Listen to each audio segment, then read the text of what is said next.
G'day, it's Andrew Wegener here from Aquila Property Investment, just on the rooftop terrace of my Brisbane apartment here on a beautiful autumn evening. And I thought this was the perfect occasion to discuss why high-rise apartments don't make great property investments. Now, to caveat that, I rent this, I don't own it. Unfortunately though, many people do buy high-rise apartments as investments. They see the lovely display photos, the artist's impressions of what they're going to look like, and think that'd be a great place for me to own. And also because it's a property, it'll make a great investment. Now, unfortunately, that's not the case in most cases. And the reason for that is simple. It really comes down to the economics of high-rise apartments. And really, the fundamental issue at play here is that you're getting very little land value and you're getting a lot of built value. Now, to break that down a little bit, if we look at high-rise apartments, they're more expensive than normal low-rise apartments in two major areas. And that's firstly the cost of construction and the cost of maintaining them. So if we look at the cost of construction, on average, a high-rise apartment will cost about 30% more than your average low-rise apartment to construct. Now, there's a few reasons behind that.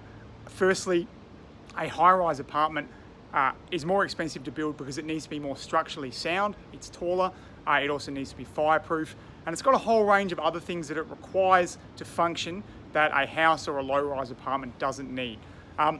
It's also a fact that in Australia, anything that's over 3 stories high is going to come under the jurisdiction of the CFMEU, and that adds to costs, as anyone involved with unions would understand. Now, the second component is cost of maintenance. Now, there's no fixed figures on this. However, quite an authoritative Canadian study on the topic determined that the average cost of a high-rise versus a low-rise apartment to maintain was up to 43% more per annum. Now, again, this does make sense when you think about the logistics of maintaining a high-rise building versus maintaining a low-rise building. Just to clean the windows, you need to get someone off the side of a building, and anything that needs to be fixed externally is going to be more difficult and more expensive.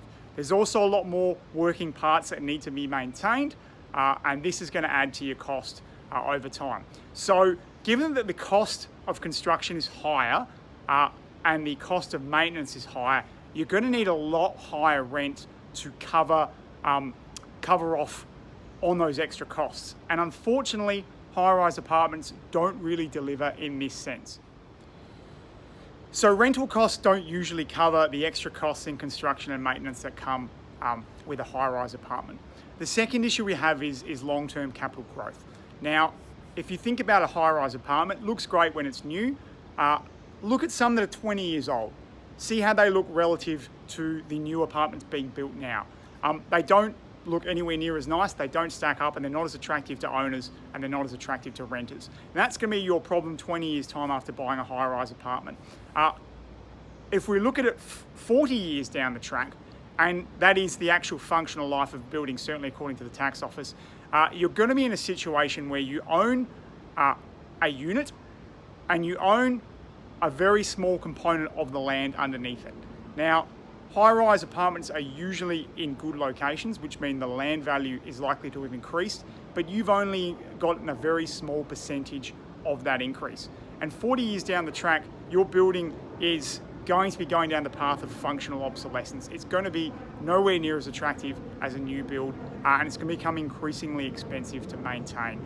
If you look at a 40-year-old high-rise apartment, it's probably had to have everything replaced in it over that period of time, except the actual concrete shell itself. So it's a very costly thing to maintain, and the problem is you've either got to keep maintaining it or eventually demolish it and then be left with a very, very low amount of land value into the future. So that's why the economics of a high-rise apartment don't stack up.